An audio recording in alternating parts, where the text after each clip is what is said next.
Hey, ladies and gents, welcome to another fantastic interview. And today I'm excited to be joined by Trevor G. Blake. So, Trevor, welcome. Thank you. Looking forward to it, Dan. So, Trevor, there's so many things I want to talk about. You've got such a fascinating background and story. I mean, just at the outset, anybody that's sold three companies for combined 300 million is worth listening to. But the way in which you've done it and the lack of employees and the different mindset around it is beyond fascinating. And personally, your background as a physicist is also interesting to me. But the place I want to start, Trevor, is biographies. Those listening to this podcast know that, most weeks I'm recommending at least one different book, a business book or biographies. And as a fellow lover of biographies, I'd love to know, what are you reading right now, or what's the best biography that you've read in the last 12 months? Well, I've read a lot in the last 12 months. Biographies in particular, but books have pretty much saved my life and made my life. So I'm reading Elon Musk's biography right now. It's written by, I think it's Walter Isaacson, who also did the Steve Jobs biography. And I thought that was a brilliant insight, because it was clearly uncensored. There was no editorial vetoing at the end of it. This book's exactly the same. And I've never met Elon Musk, but I really want to now. After I haven't finished the biography, about 2/3 of the way through. We're up to the point where he's getting involved in what was called Twitter. Just a fascinating insight, not just into the man himself, who admits to, like many people, almost Asperger's syndrome, but into how he's created so much value in the world, but he's done it in a completely different way to me. And I think that's quite a beautiful thing, that there's no one way of achieving success. I find that inspiring. But the funny thing is, like you said, okay, I've had a fun life, lots of adventures in different aspects of life, but reading this biography makes me feel like I haven't even started yet. Right. It's like, what have I been doing with my time? It's unbelievable. And just to dig a bit deeper there, it's so interesting to me about how people do it differently. And a lot of people likewise said to me, Trevor, especially when I was younger, I can't believe you've done so much and done so many things. And then you read something like that and you go, goodness gracious. I mean, there's two routes that I want to go down here, and I'm going to pick a route, but I'm going to loop back around to the other one, which Elon's obviously famous for his high workload. And I know you've got a very different point of view on that, but I actually want to take us on a side avenue down Asperger's. So I believe Elon's self-diagnosed or said that he's got Asperger's. And I'm curious as to how you think about neurodiversity and how you think about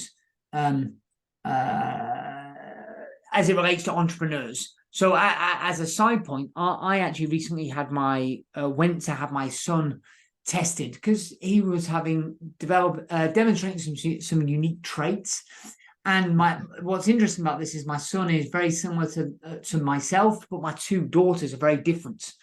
They're much more similar in personality type to their mother.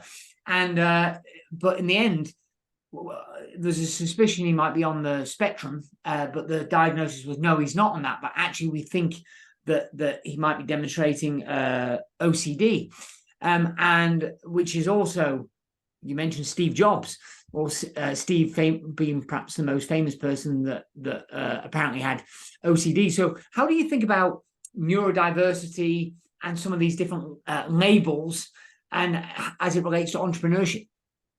Well, I don't think they limit anyone's ability at all. And I think there is some evidence that they might enhance the attributes that we typically need as an entrepreneur. So, I always say to people, if you're not willing to fire your own grandmother, don't go into business. I find firing really difficult, because I'm not a personality like those people, and so that's one of those things that I've had to really work on. And so I think what you do as an entrepreneur, you look at yourself and you say, okay, I'm good in these 2 areas, and I'm not very good in these 10 areas, and then you make a decision about how am I going to work on the ones I'm not particularly good at. But I think there is an advantage when somebody has a brain that works in a different way, that allows them to see things clearly and not get emotionally attached to changing things.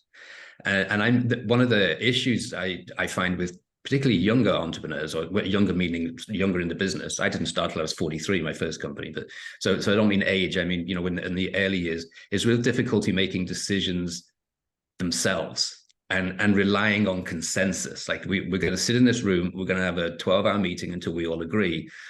And that's that. The days of working that way are over. We live in a world that's moving so fast. You've got to trust your intuition. And one of the things I teach through my book. So typically 3 Simple Steps is the book that people go to first. And there's a whole section on that, on how to deepen your intuitions to put yourself in a place to make more optimal decisions. And then there's some tools and techniques to help people do that. I find that invaluable for me. We're definitely moved away from everybody who's in the room, says the same thing but differently. Those days are over. So we have to put ourselves in a position where we have the tools and techniques to be able to make instant decisions and trust our intuition. And that's a key learning point for me, a key change. Yeah, it's fascinating.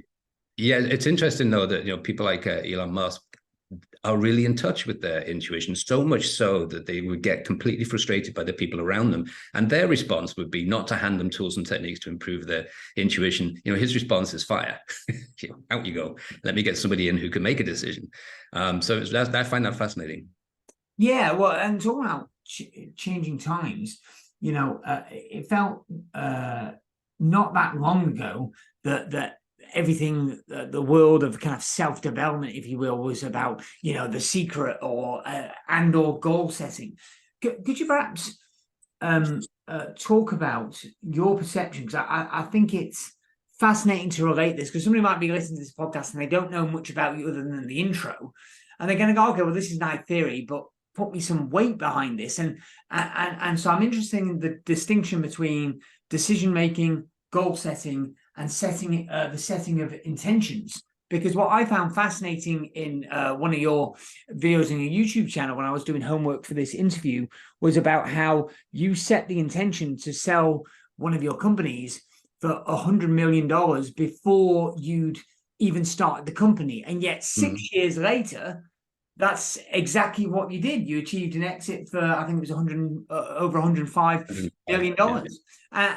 And so, this clearly it's worked for you. But so could you speak a little more deeply to the point of goal setting versus setting of intention? Well, let me go reverse to what you say. So it doesn't just work for me, it works for everyone. And that's something that I'm happy to prove. So you're talking about the difference between my approach in self-help and The Secret, which is a law of intention, which isn't even a law. The whole reason I got into this side of my life is because I'm an entrepreneur. What's an entrepreneur? Entrepreneur is someone who fixes something that they think needs fixing. So I had just sold that company actually for 105 million, and I was taking a little time out. And I told my wife I'd take a sabbatical, and she rolled her eyes. She knew what was coming. And then after 2 weeks of pacing the kitchen floor, she threatened me with a kitchen knife, and she said, "If you don't start something new, you're dead." So I went down to the airport to pick a visitor up, and I read yet the latest self-help book that Oprah was pushing and all that kind of stuff. And it honestly made me nauseous. And I said, all right, that's it. So when I got home, I said to Lynn, I'm going to write that book that I promised I would write for a long, long time. And the reason I felt that these things needed fixing is I've probably read every self-help book and every personal development diatribe that exists to try and get out of my version of quicksand when I was a kid. And I like a lot of what I read, but a lot of what I read is ideology, and it feels good. I really want it to be true, that I can sit in a chair and wait for stuff to happen, that positive thinking achieves everything. And there's some aspects of that that's true scientifically, but that's not why they were writing that. And then, one of the oldest tricks in the book is to say, oh, here's something that is going to make you feel better about the life you're living now, when actually you want a better life. Otherwise, you wouldn't be reading that book. But we're going to tell you something that makes you feel good, and we'll call it a law or a secret. Right. And everyone does it. It's what sells books. There's nothing wrong with it. And I'm not, not saying that they're con men or anything like that, or snake oil salesmen. It's just, I wanted to believe it all, but I found my life didn't change. And being a physicist, I like to know why things work, but also why they don't work. And the biographies gave me the clue. All those biographies, hundreds of them, gave me the clue, because I saw the same patterns of behavior through them all. And I thought, well, if it works for them, it's going to work for me. So when it was the right time. So the other thing was a lack of authenticity. So most of the authors of the books I've read, including the ones that you kind of hinted at, had achieved nothing in their life before becoming a successful self-help coach. You can even include Tony Robbins today. He started in self-help when he was 17. I mean, how's that going to help me, So, and he made a great business out of it. But there's this sort of hint of lack of authenticity, or validation, perhaps is a better word. And so I felt, if, you know, I wanted to write 3 Simple Steps years before I wrote it, but I waited to show that I have the proof that this works. What's in this book works, and here's the proof. I started with nothing, a few $100s. I used the tools and techniques that I talk about. I help people, and including myself, understand the laws of energy that are real laws, physics laws, that underpin the science of intentions. And I'll use that, and I'll prove it, because I'm going to use it right now before I start, and let's see what happens. So it's kind of an experiment, almost like a clinical trial for me. And then, so when I sold the company a few years later, then that was the right time to write the book, because that's kind of fixing those things that were missing in this industry, which is a degree of authenticity or credibility. Even though a lot of what I might write about is the same as what those other people have written about and may have intuitively known, I felt that it's important to have the science behind it, because we, as entrepreneurs, we put ourselves under so much pressure to believe in stuff. And I find that exhausting. And we put ourselves under so much pressure to be positive, and I find that exhausting. So I felt that if I provide the science behind it, and you just do it, whether you believe it or not, it takes all that stress away. So that's kind of as long-winded answer as to why I'm here. The difference in intentions is that intentions are based on pure science. Everything in the universe is energy. Energy can neither be created nor destroyed, only converted. And if it can come into another form, and if you can figure out how to do that in a beneficial way, and also figure out that you've been doing it all your life, but you've also brought in stuff you don't want, and you start to filter between more of what you want and more of what you don't want, then you can build intentions with tools that work. And the difference between intentions and the other stuff that gets taught about is the other stuff is goals, not intentions. And I've never, ever believed in goals. We all have goals. You know, if the fridge is empty, I go to the grocery store and fill it. That's a goal achieved. If I have a company, I set a budget, which I never, ever achieve, and a forecast, which I've never, ever achieved. I don't think any of us do, but we try to. An intention is what do I really, truly want? The hardest question in the world. And then who do I want to be? And how do I want to feel when I get there? And that might or might not include a company. So my first intention included a company, because my motivation, you have to match the motivation to the intention. My first motivation was to prove my doubters wrong.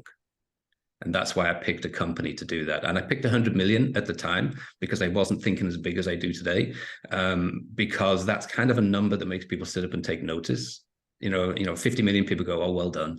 75 million, nah, you're on your way. 100 million, oh, that's amazing. It's just that number. And unfortunately for me, I live in the world of big numbers. So most of my companies have been in the healthcare space, and the chances of success are very small. In what I do, 1 in 5,000 make it. You know, I've made it 3 times, and I have 3 other companies I'm running right now, and it'll be 6 for 6 using this process of intentions. So, you don't have to believe me. You just have to, find out go to trevorgblake.com, steal a couple of tools and start using them. Right. Well, good. I mean, you've teased it quite nicely. So I feel we would be robbing the audience, even though I strongly recommend they go and pick up 3 Simple Steps. Give us a little bit of a tease. What are the 3 simple steps? They're the three main habits I noticed in all of the autobiographies through time. So the thing about not autobiographies, biographies, but through time, the beauty of biographies in different ages is, of course, they have different labels for the things that they do. So, Henry Ford might say, well, what I used to do is every morning I'd go to the old farmhouse that's now derelict, and I'd sit on an old rotting chair that my father used to use, and I'll contemplate. Well, I call that meditation. I call that taking quiet time, right? So, what I was fascinated by was they all did the same thing, but they all had different labels for their time. So the first thing they were all brilliant at, and I discovered this at a time when my mentality was getting battered by bullying at school. We'd moved from Liverpool. I grew up really poor. We were evicted 4 times, and the 4th time I ended up in North Wales in a derelict farmhouse. It was a time when the English were not popular in Wales, and people were setting fire to vacation homes and stuff like that. And so, people who watch stuff like that on the news, will reenact it in the playground. And so life was pretty miserable at 14 years old for me.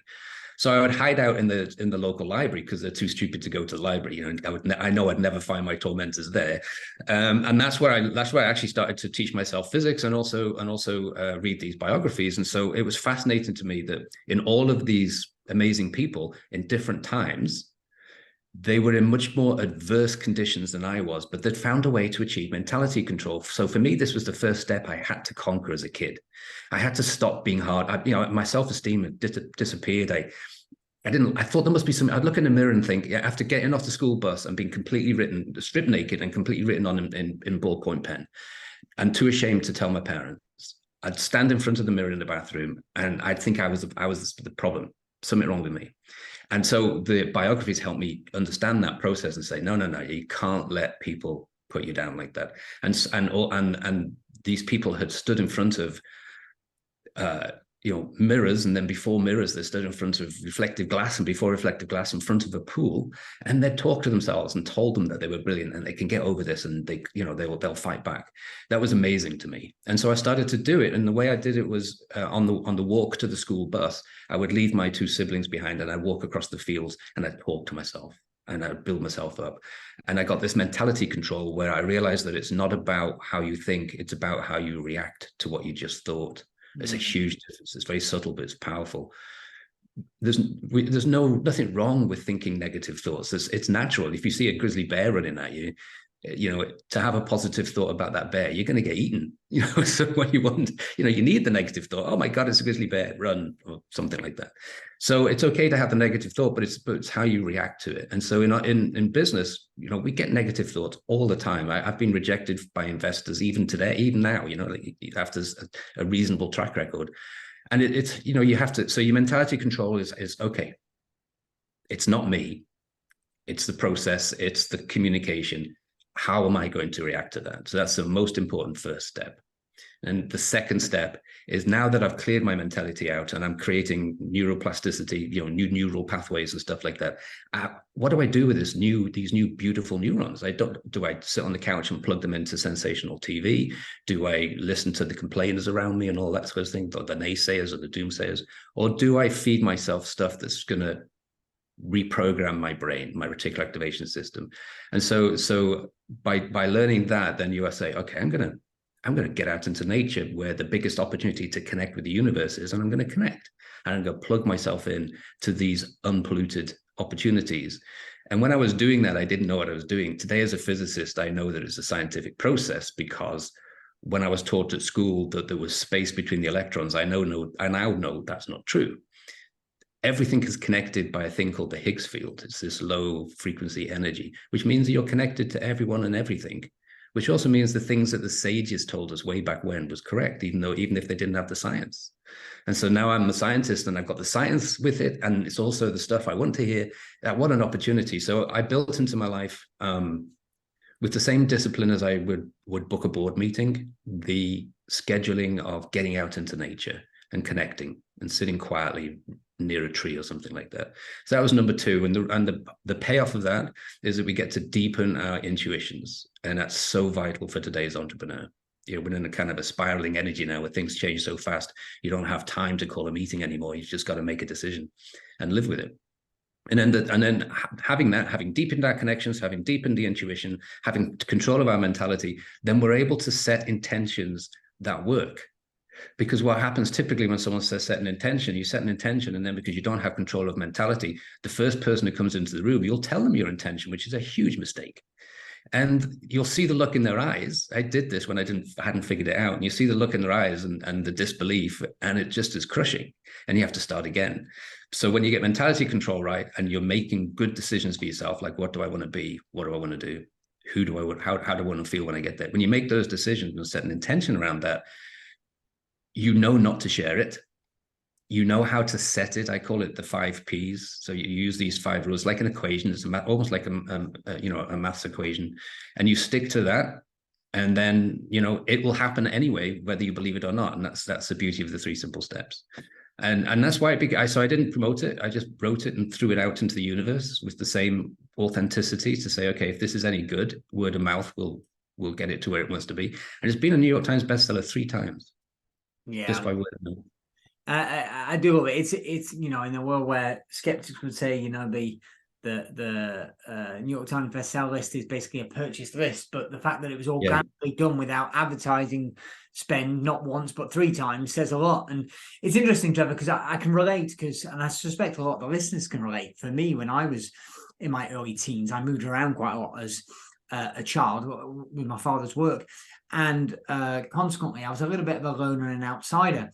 And so I also took solace in books. But I then, and I read a lot of biographies, and I found that quite inspiring. And I would have conversations with these people, and as what Charlie Munger would call the owner's dead. And I would have conversations and effectively have them coach me. But then I would also go on a lot of long runs where which for me, it took me well into my 30s till I started actually meditating formally. But for then it was a meditation. It was an active meditation for me. That was the quiet time on these kind of long solitary runs, and that's where intention was set. But you said something that I want to just dive in on, because it's somewhat controversial, which is the stuff I love. There's a lot of people that would subscribe to that, let's just say, the traditional self-help thing of goal setting, which is, okay, you want to set your goals and then you want to tell everybody, you want to declare it to the universe, etc. And well, a risk of saying, you might say I'm splitting hairs, I just want to dive into what do you mean, because you absolutely shouldn't be telling other people. So why is that? I mean, I'm particularly interested in the science behind that, and why is your point of view directly opposing what many in the self-help field would profess as being the way it should be done? Well, they're not scientists, most of them, and they don't understand energy. So the thing about energy is, in order for when two energies come together, they create interference. That's the official. We have to label everything to understand it. So because they create interference, and it's constructive or destructive. The only way it could be constructive if the two energies are in exactly the same phase. Anything else, they flatline each other. That's just the law of energy, and there's nothing you can do about it. It doesn't matter whether you believe it, think it's bullshit or anything, it makes no difference. That happens. That's just the way it is. So here's the challenge. Everything in the universe is energy, which means thoughts and words are energy too. And they are. So today we can measure it with MRI. We can measure electric charge of a thought. They take 500 milliseconds to form, and then they go out there. So as a little package of energy with a little package of charge, there's a paradox in physics. The smaller it is, the bigger the impact. It has to become something. So it's going to return as its material equivalent. If you have a thought of a massive intention, I'm going to be a billionaire, right? We wouldn't say it like that, because your words will make it happen. You'll always be just avoiding that. So what you say is, I am a billionaire. Okay, let's say that's your intention. I am a billionaire. And you say that to, let's say, your mother, who has always loved you and always nurtured you and worries about you constantly. And your mum's going to say, oh, no, what's he doing now? He's got too big for his britches. I don't want him to make a fool of himself. All that kind of stuff. Out of love, her thoughts are completely different. And your thoughts and her thoughts are going to come together. And guess what? They flatline. And what happens in your life is nothing changes. And you just get more and more frustrated. You buy more and more books. You go to more and more weekend webinars where you get taught yet another goal setting system. I've been there. I've been forced to go to these things by the companies I used to work for. And it doesn't work. There's nothing wrong with goals. They're stepping stones across a pond. And intention is a rocket pack you strap to your back, and it shoots you over the ocean. They're huge. And most people aren't ready to hear that. And so out of pure self-survival, never share your biggest intentions. I don't share with anybody, with anybody. And the proof of the pudding is always in the eating of it. Okay, so I was very happily married to Lynn for 40 years until she died a couple of years ago. Even until she died, I never shared an intention with her, and she never asked. And yet we had 40 amazing years together, sharing all the fruits of those intentions, all the wonderful adventures and the places we lived and the things we did. So you don't need to share it with anybody, and actually you really shouldn't from a scientific standpoint.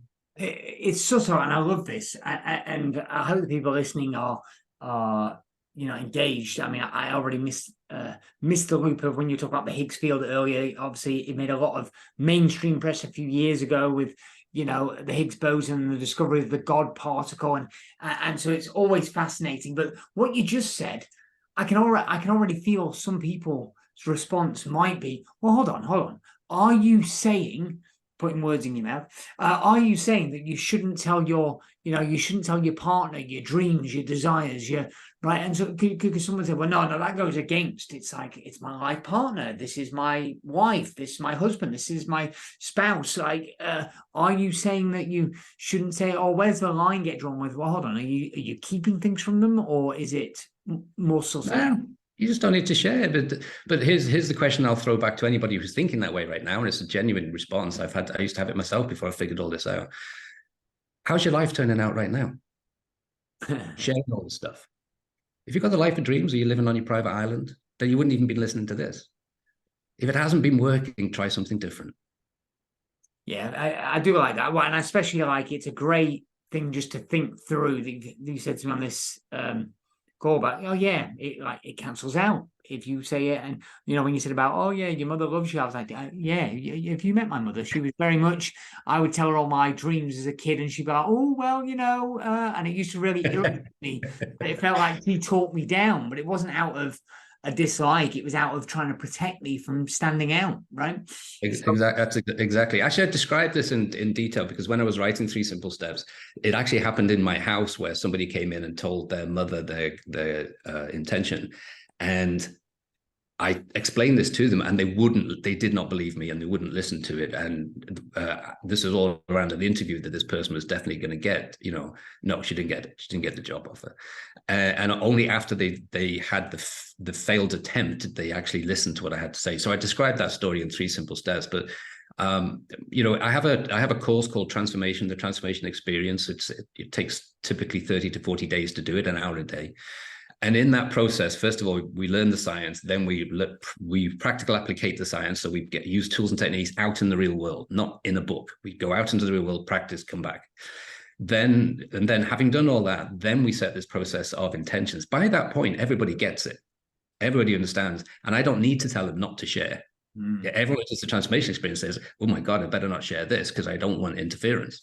And so in a short interview like this, it can come over as a little odd, but in the transformation experience, after 30 to 40 days of, letting this stuff sink in, when knowledge sinks in, it interacts with the Higgs field and it becomes wisdom and become wiser than the knowledge we took in. It's another physics process, another scientific process. At the end of that, people are telling me, don't share that. Yeah, it's fascinating. Well, I'm deliberately going to leave this open because what I'm hoping, Trevor, is like you said, this is only a short interview, and I want to be respectful of time, and there's a lot of things to go about. I want to leave that open. I hope some people still feel a little bit pushed against that, and that encourages you to go, okay, I'm aware enough and open enough to go, there's some things I don't understand, and I'm willing to be wrong and change my mind. So go and explore some of your other material and other work. So where I want to take this now is, it kind of ties in, I suppose there's a sort of a segue with taking the quiet time. Something that I've noticed independently, but I totally align with your thoughts on it, is the taking quiet time. So you would talk about success with balance, and I think there's almost two schools of thought on this. There's people out there professing, oh, you can have it all, you can have this and that, and then there's the other school of thought, which is like grind it out, hustle culture, hustle mentality. But it would seem to me, with perhaps Elon Musk appearing to be a bit of an outlier or an exception to the rule, that all the people that I know that are, by my standards, significantly financially wealthy, that's probably 100 million upwards, or certainly 50 million and upwards in relative terms to myself, are all not that hardworking. And what I mean by that is they have a lot of reflective time. One of the wealthiest individuals I know, but he's very private, but he, in that range of wealth, says, Dan, you don't get paid to do, you get paid to think, is his, it was his way of phrasing it. And he said, he spends a lot of time at his house reflecting on the right route and strategy and direction, or where he wants the companies to go. And he's like, that's what makes the money, not the working harder in the MD job. So could you speak to, because you've got a fascinating working schedule. You started your first company in your 40s, and yet 6 years later, there was an exit in excess for 100 million. You've done it 2 other times since then. And yet, how many hours a week are you working, Trevor? So not much. And I count this as work, by the way. So Okay. I typically work between 9 and 11 in the morning. That's it. And and then I deliberately schedule all of these things that require me then to practice my tools and techniques that are going to get me the life I want, not the life I don't want. And so I learned this again from the biographies. They seem to hardly work at all, these people. And I was thinking, I'm a lazy guy, that's why. And I like that. I like lying in a hammock. I like walking, going hiking and all these kind of things. And I even like just sitting and doing nothing and daydreaming. I like to write. I'm a writer too. And so I like doing all those other things. And so it fascinated me. And then, then my first job, if you like, I joined the military. I joined the Royal Navy. And that was my first intention, by the way, because I was offered, the careers counselor offered me a apprenticeship application for apprentice manager at a chicken packing factory. That's how the world saw me in those days. And I said, no, I'm going to become an officer in the Royal Navy. And they all laughed. Everyone, my teachers laughed, the kids laughed, everyone laughed. You said, people from your side of the tracks do not join those elite academies, they told me. And then 2 years later, I graduated from it. So that was my first thing. And the one thing I noticed straight away in the Royal Navy is they're pretty smart. They've figured it out over a few hundred years. They know that it's not wise to have somebody on the bridge working 16-hour shifts. You tend to crash into things when those things happen, or fall asleep as a missile comes in. So they put you on watches and shifts, and you do 4 hours at a time. You 4 hours on, 4 hours off, 2 hours on, 8 hours off. I mean, it was a really relaxing way of life, and your time off. Of course, you had the opportunity to learn new skills and new tricks and stuff, but you could also just sit in your bunk and read a book. And so I learned really early the value of that. Now today, from a scientific standpoint, I know it's called peak brain power. Didn't know that back then. And even companies like NASA insist that their pilots schedule a day where they're working no more than 3 or 4 hours, but they also insist that they take a nap in the afternoon. It increases their reflex time 34%. So I find all of this fascinating, and it suits my lifestyle. Like, oh, great. I meet a lot of people who work 10, 12, 15-hour days, and they're successful, but they're on their third marriage. And when you mention Elon Musk, guess what? His relationships have been traumatic and tumultuous. I think he's on his 5th now, something like that. He's got God knows how many kids all over the world. And you can't, I'm sure if he died today and someone said, well, how was your life? He'd say, yeah, I really crushed it. I changed humanity. Well, how were your relationships? He'd say, I got that one a little bit wrong. So it's about, for me, it's success with balance. And maybe if you're at his level, it's not possible, but certainly at our level, it's possible. So when I got a regular job, I started out as a sales rep. Now, if I told my manager at the time, listen, I'm just going to work 2 or 3 hours today, then I'd have got fired on the spot. So I had to cheat. So what would happen was I'd realize that my performance diminished as the day went on. I couldn't even remember the name of the product by the time it was 4 o'clock in the afternoon. What I'm here to sell, I've forgotten the name of it. And so I started to build that in. So I would work for a couple of hours and crush those calls, and then I'd take a couple of hours out. I was a sales rep in Liverpool, so I'd go and sit at the back of the Anglican Cathedral, which is so peaceful and beautiful and magical. I'm not into religion particularly, but that was a magical place, very peaceful. And I realized I could re-energize myself for the time after lunch, the next 2 hours, where I had to go and sell into hospitals. And it did exactly the same thing. And then I'd go sit in a park for a couple of hours and then go home. And I won every single prize that was available. And I got promoted within 18 months to district manager. And as a district manager, I taught this to my sales representatives. I had 7 or 8 at the time. There were only 4 prizes for best sales rep of the year, and they won all 4. And I got district manager of the year, or regional manager of the year, 3 years in a row before I left to come to the States. It works. It just simply works. And it's because you're fresh. Your brain, science shows that the brain can only concentrate for a maximum of 2 hours. After that, it's diminishing results. And people who say, yeah, but I get in the zone, are just fooling themselves, because the brain doesn't work that way. It also shows that when we deliberately take time out to connect, that's where the magic happens. How many people have had an aha moment, breakthrough moment while they're crushing it at the computer, compared to when they were in the shower or when they were walking the dogs? I mean, everyone knows that. And yet people still fall into the mistake of sitting at the computer to try and crack the problem. And one of the things I've noticed, again, going back to the Elon Musk biography, all of his brilliant ideas came when he wasn't working. Yeah, it's fascinating. One of my early mentors, Trevor, said the more holidays I take, the more money I make. That's true. And I quite like that. I have to remind myself of it semi-regularly. But later this week, I'm going on another short holiday, and I've just got back from one this weekend. So Well, the funny thing is, it can hurt your ego too, because when I started my first company, I deliberately put a hub model in place instead of a hierarchy, because you spend as if you're in the hierarchy, spending all your time hand holding employees. I didn't want that. I wanted to focus on growth. So I set up a hub model, which is basically vendors and contractors. And I'm more, instead of being a supervisor, I become more like a conductor of an orchestra. And after setting that up the first time, after about 6 months, I decided, okay, I'm gonna take a vacation. And we hadn't been back to England for 2 years, and our family's given us a hard time. So we went over to England for 3 weeks, and it was in the days when cell phones didn't work very well internationally, and I had no connection whatsoever. And so I was blind for 3 weeks, and I was panicking when I was flying back to California, thinking it's just going to be a mess. The business is probably not even there anymore. And when I got back, the business was doing better than it was than when I left, and no one had noticed I'd left. Right. I mean, just so the listeners know, I totally back your point. The number of times we have members in our program, they go away and then they come back and the business is doing better than they left.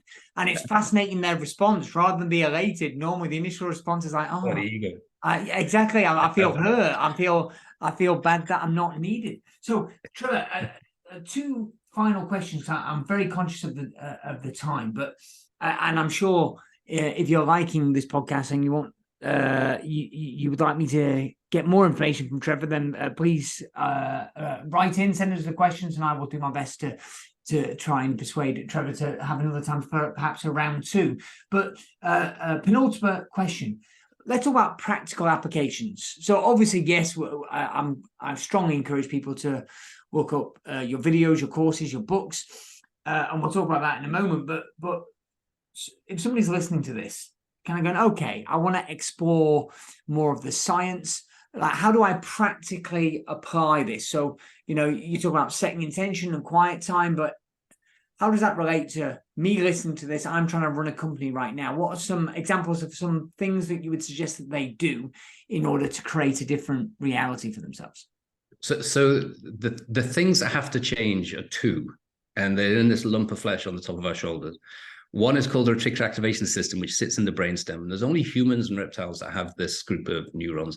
They keep us in a loop of seeing and saying and feeling all the same things over and over. It's the classic example to show how trapped we get with this is, your best friend comes knocking on your door, is so excited because they just bought a new car that they show you the car. You've never seen that model of car before, and the next day you see it everywhere.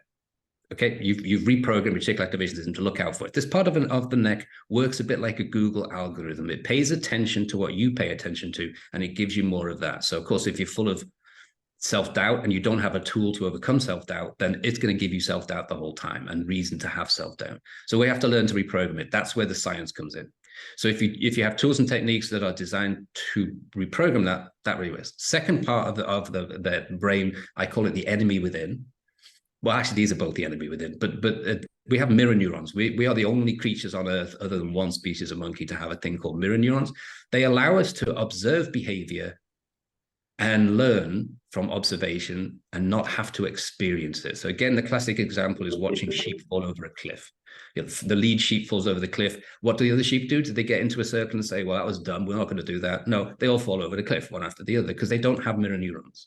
We have the ability to watch other people's best practices and adapt them for ourselves without having to have the up and down experience that person had in order to learn that best practice. That's why biographies work so well. They really are like chips we can put in our brains, But in order to make that change, you have to create a new habit. We can't learn just by reading. We have to practice. Unfortunately, that's not me saying that. That's science, right? That's neuroanatomy says, yeah, it's all fantastic information. I'd love to believe, but you've got to do something. You've got to react forward, as I call it. And then you cement it in here, you reprogram it, and you've kind of rebooted yourself. I'm rebooting myself constantly doing these things. Every time we read a biography, we're rebooting, but only if you go out and do something. So the practical application is, let's say I've taught in the transformation experience at the beginning, okay, here's what energy is, here's how it works. Now we're going to go out and play with it. And the way we do it is through a tool and technique I call the grocery store challenge. And it's observation, it's using these mirror neurons. So what we do is we get into a place and we go around the grocery store with no expectations, and we look for the most miserable looking person we can find. This is a lot easier to do in England than America, by the way. So people seem to enjoy their work in America. It's harder to find, but I know what it's like shopping in the UK, right? I mean, it's a drudgery. And so find the most miserable person, sit back, observe, think about how you're going to react to that. And now we're going to show how energy works, because the beautiful thing about energy is it resonates. And so we're going to lift this person up. We're not going to get angry with them because they haven't even looked us in the eye, or they're throwing our shopping on the floor. We're going to lift them up. And when we lift them up, we're going to observe how we get lifted up equally. And so it's called the grocery store challenge. You pick the most miserable person and you use their name, or if they don't have a badge, you ask their name, and you ask them, how's your day going? And they never get asked that. And you use the name. So Dan, how's your day going? You put a little emphasis on you, how's your day going? And they go, oh, all right, I suppose. Not bad. But you've suddenly lifted their energy, and now you get into a little conversation in the small time that you're together. And what you do then is you observe, my goodness, my energy lifted the moment that he got a little bit more excited and happier to see me. And if you and therefore the lesson is, if you do that 5 times, you get lifted up 5 degrees. So we learn this new habit, and then we reprogram by doing that. It becomes a habit for life. I do it everywhere I go. Jess, who I married in November, is a graduate of the transformation experience, and she just is brilliant at this. I mean, she's much better at it than I am, because I'm actually quite introverted as a person. I'd rather not talk to anybody. She just loves it, and I see her lift these people almost like they're levitating. And in doing that, everyone around gets levitated too. So, and that's good. That's what we want. So it's all about getting the tool, practicing with it, and knowing that that's reprogramming you as a human being, or even as a spirit having a human experience, however you want to describe it. And then you become much better at what you do, but better with relationships, better at work, better at managing people. So there's a lot. There's 34 habits like that in the transformation experience. I love it. And it sounds like your wife and my wife would have a lot in common. My playful joke is I can't take her anywhere, because anywhere she goes, there is a lot of laughter, and she makes best friends anytime we step out the front door. Sometimes I'm the same. Sometimes I have like a secret back passage I have to go through if I'm in a hurry, because otherwise it's going to take me half an hour just to get to the car. Right. I agree. So Trevor, obviously, there are multiple. There are paid resources, there are free resources. I definitely think your YouTube channel at Trevor Blake is a fantastic resource. I think you've got multiple books and materials to read. You mentioned the transformation experience. Where, beyond what I've mentioned, where should people go if they want to get in touch, if they want to read more about your work? Where should they look? We've kept it, the we here being the team behind the back end. I don't know this side of the business. I consider myself a product or content, and the reason I do it, I just keep doing it because I keep getting such great feedback from people. Dozens of emails every day going, "Wow, oh my God, this is amazing." That's why I keep doing what I'm doing. But everybody starts in the same place, and that's trevorgblake.com, and from there do multiple roads extend. Well, Trevor, it's been delightful. I've enjoyed this conversation. Maybe we'll have a round two at some point. But listeners, check out trevorgblake.com. And Trevor, thank you very much. Thank you, Dan. Thanks for the questions. I appreciate it.